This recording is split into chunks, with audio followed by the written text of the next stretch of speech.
J'en arrive maintenant à un point qui est, à mon avis, le ressort secret de la domination. Le soutien est le fondement de toute tyrannie. Qui pense que les hallebardes, les gardes et les tours de guet protègent les tyrans se trompe fort, selon moi. Ils s'en servent, je crois, plus pour la forme et l'épouvantail que pour la confiance qu'ils en tirent. Leurs archers empêchent d'entrer au palais aux moins habiles qui n'ont aucun moyen de nuire, non pas aux mieux armés qui peuvent quelque chose.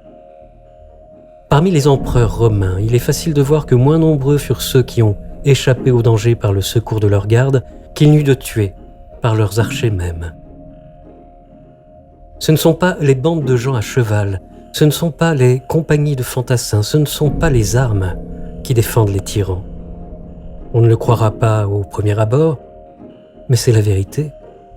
Ce sont toujours 4 ou 5 hommes qui soutiennent le tyran. 4 ou 5 qui lui soumettent tout le pays. Il en a toujours été ainsi. 5 ou 6 personnes ont eu l'oreille du tyran ou s'en sont approchées d'elles-mêmes, ou ont été appelées par lui pour être les complices de ses cruautés, les compagnons de ses plaisirs, les maquereaux de ses voluptés et les communs bénéficiaires de ses pillages. Ces 6 dressent si bien leur chef qu'il faut qu'il soit méchant envers la société, non seulement de sa propre méchanceté, mais encore des leurs.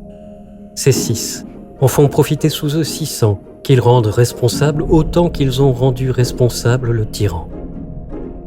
Ces 600 en tiennent sous eux 6000, dont ils élèvent la condition, auxquels ils donnent le gouvernement des provinces ou le maniement des budgets afin de les tenir à leurs mains, par leur avidité ou leur cruauté, et qu'ils obéissent à point nommé et fassent autant de mal d'ailleurs qu'ils ne puissent se maintenir que sous leur ombre et qu'ils ne puissent s'exempter des lois et des peines sans leur protection. Grande est la série qui vient après cela, et qui voudra s'amuser à dévider ce fil ne verra pas 6000, mais 100 000, mais des millions tenir au tyran qui s'en aide, par cette chaîne ininterrompue qui les attache à lui, comme chez Homère, Jupiter se vante, en tirant une telle chaîne, d'amener à lui tous les dieux. De là venait l'accroissement des pouvoirs du Sénat sous Jules César, l'établissement de nouvelles fonctions, l'institution de nouveaux offices. Non, certes, si on comprend bien pour réformer la justice, mais pour donner de nouveaux soutiens à la tyrannie. En somme, si l'on en vient par là, par ce jeu de faveurs, de sous-faveurs et de gains qui sont reçus des tyrans, il se trouve en fin de compte quasi autant de gens à qui la tyrannie semble profitable que ceux à qui la liberté plairait.